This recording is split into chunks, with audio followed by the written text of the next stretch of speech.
Jaar 2. Hierdie is jou leerpapier vir jou toets wat jy sal skryf Vrydag die 14de Maart. Basiese dele van 'n rekenaar, hierdie diagram, moet jy volledig ken en jy moet dit kan benoem. Dan moet jy kyk na rekenaar instandhouding, sleutelbordsorg. 'n Sleutelbord kan baie vinnig vuil word. Om die sleutelbord area skoon te maak is baie maklik en vinnig. Jy moet seker maak jou rekenaar is afgeskakel voordat jy op jou sleutelbord werk en skoon maak. Jy kan 'n kompressor gebruik om skoon te blaas. Jy kan ook jou sleutelbord omdraai en liggies skud sodat die vuil goed uitval. As jy met 'n CD werk, dan hoe minder jy aan die CD vat, hoe beter is dit. Indien jy hom skoonmaak, moet jy altyd van die middel af buitentoe skoonmaak en jy moenie in sirkelbewegings beweeg nie. Hoe versorg jy jou drukker? Jy moet seker maak dat jou drukker korrek afgeskakel word.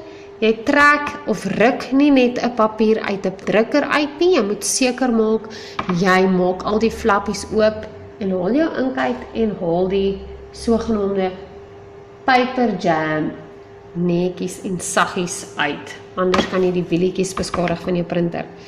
En dan is dit belangrik om jou drukker af te skakel indien jy hom nie gebruik nie, en want dit kan verhoed dat jou ink uitdroog. Muissorg. As jy nog 'n ou muis gebruik wat 'n rubberballetjie bevat, dan haal mens die balletjie uit en maak die balletjie met 'n alkohollappie skoon. En indien jy soos ons nuwe muise wat so infrarooi liggie het gebruik, is daar spesifieke skoonmaak instruksies en dit is gewoonlik net 'n klam, nat, sagte lappie wat jy gebruik om hom af te vee. Monitorsorg is die plat paneel monitor soos wat ons in die klas het. Vee mens net met 'n droë lappie af. Indien jy 'n nat lappie gebruik, moet hy baie goed uitgedroog wees voor jy met hom mag afvee. Dan postuur is baie belangrik omdat jy soveel ure voor jou rekenaar spandeer op bladsy 4, moet jy seker maak dat jou sittende postuur korrek is. Sit regop, jou nek effens vorentoe gebuig. Daar moet geen spanning in jou liggaam wees nie. Jou lae rug moet die onderste deel van die stoel raak. Albei voete moet aan die vloer raak. Jou knie moet 90 grade gebuig wees en jou voete effens uit mekaar. Jou elmboog moet natuurlik teen 90 grade hang.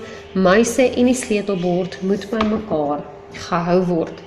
Jy kan ook, hier is die prentjie nou 'n bietjie onduidelik, maar in jou werkspakkie is hierdie prentjie waarna jy ook kan kyk vir die korrekte postuur voor 'n rekenaar en op 'n stoel.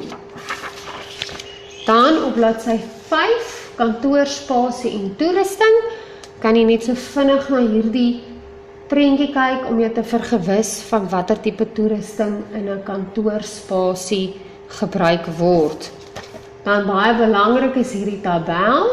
Jy moet die toerusting ken, die naam en 'n kort beskrywing. So hierdie enetjie is ons krambinder en 'n krambinder word gebruik om dokumente wat saamhoort aan mekaar vas te kram.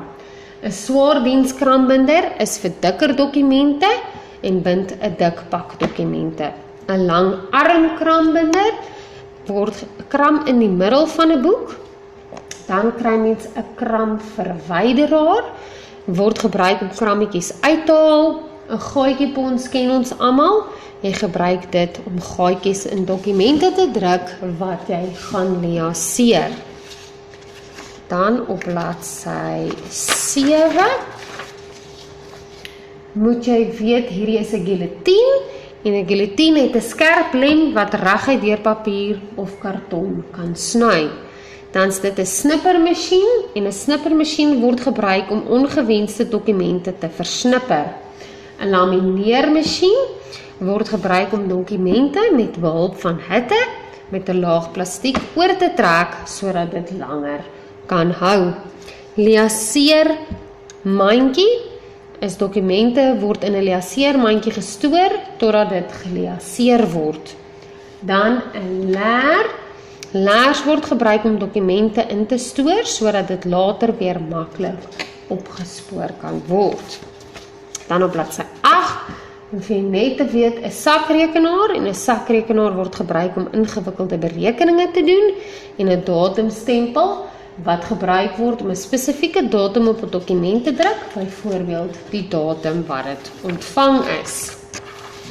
Dan op bladsy 10, moet jy telefoonetiket ken, onthou die volgende. Wees bedagsaam wanneer jy die telefoon antwoord, hanteer almal dieselfde, fokus op die oproepmaker, wees behulpsaam, moet nie spesiale behandeling verwag nie. Respekteer ander mense se tyd, moet nie mens op hold los nie, stel jouself voor, maak seker die persoon wat jy bel, het tyd om te praat en bel gedurende werksure. En laaste enetjie, gebruik jou voicemail effektief, los volledige boodskappe en reageer so gou as moontlik op boodskappe. Nou, jy kan beserings voorkom omdat jy so lank sit deur die volgende te doen. Vir jou nek en skouers, roteer dit stadig links en dan regs, maak klein sirkelbewegings met jou skouers in alle rigtings, buig jou nek van kant tot kant en buig jou kop vooroor en agteroor. Vir jou rug, vat jou hande saam agter jou rug en lig jou hande op tot waar jy gemaklik is, strek so lank as wat jy kan met jou hande bo jou kop. Arms, laat hang jou arms langs jou sye en skud dit vir 'n paar sekondes. Lig jou arms voor jou op en roteer jou palms na bo en onder. Hande en gewrigte, met elleboë op die lesenaar, gebruik jou linkerhand liggies om jou regterhand terug na die voorarm te buig. Hou vir 'n paar sekondes en ontspan. Herhaal aan die ander kant. Jy kan ook sprei jou vingers so ver as moontlik uitmekaar. Hou vas, bal jou vuiste en laat los. Vir jou voete, buig jou tone op en krul dan jou tone ondertoe en ontspan. Maak sirkelbewegings met jou voete om jou enkels los te maak. Oë, rol jou oë in die ronde in verskillende rigtings. Plaas jou hande in 'n bakkie vorm oor jou oë vir 30 sekondes en kyk weg van die skerm af. Op bladsy 12, persoonlike higiëne, moet jy weet, mens doen nie persoonlike higiëne, jy maak dit nie 'n publieke aangeleentheid nie, mens versorg nie jouself van die publiek nie, jy is nie onversorgd en ongeskeerd nie, jou hare is nie gekam nie, jy dra nie te veel parfuum nie, jy lyk nie of jy 2 weke laas gebad en skoon klere aangetrek het nie, mens is nie kwaalvoet nie, jy dra nie te veel make-up nie, en ook nie te min klere nie, en definitief ook nie te stywe klere nie. Nou, wat is persoonlike higiëne? Dit is die regular routine of personal care, washing and grooming. As ons dan dit net na Afrikaans toe vertaal, is dit persoonlike higiëne beteken om die volgende liggaamsdele te was en te versorg.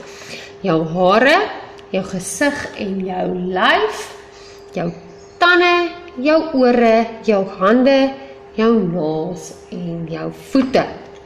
Dan is dit ook belangrik om professioneel by die werk te wees. Jy moet nie kaugom kou nie, jy moenie jou selfoon gebruik nie, jy moenie gevoude arm staan nie, jy moenie teen die muur leun as jy met iemand praat nie, mens wys nie vinger na mense nie, en jy hardloop definitief nie rond nie. Dan, fotostaatmasjien. Die hooffunksie van die fotostaatmasjien is om 'n afskrif van 'n oorspronklike dokument te maak. So wanneer ons fotostaatmasjiene gebruik, kan hulle nogals probleme gee. So jy moet die probleem kan identifiseer en dan moet jy ook natuurlik weet hoe om daardie probleem op te los. So 'n algemene probleem is jy kry baie ligte of geen afskrifte, wat beteken die ink is moontlik klaar en moet vervang word. jou papierknoop, of jy sal, of ons almal ken dit beter as 'n paper jam. So op die skermpie van jou fotostaatmasjien wys dit vir jou daar is 'n paper jam en hulle gee vir instruksies van hoe om hierdie papier te verwyder en presies waar hy vassit. Die fotostaatmasjien werk glad nie, dan is daar niks wat jy kan doen nie, jy bel 'n tegnikus om uit te kom om te kom herstel. Geen krag, skakel ons eers uit dat daar nie 'n kragonderbreking is of load shedding is nie, en dan maak jy ook seker dat die muurprop ingeprop is en dat die skakelaar aangeskakel is. Die fotostaatmasjien maak nie afskrifte nie, so dit beteken jou papierlaai kan leeg wees, die laaie kan dalk nie mooi toe wees nie, die muurprop kan ontkoppel wees, en dan enetjie wat nou nie hier genoem is nie, jy het dalk die papier verkeerd om ingesit, dan rol hy ook net wit af. Sterkte, leer mooi, julle kan goed doen.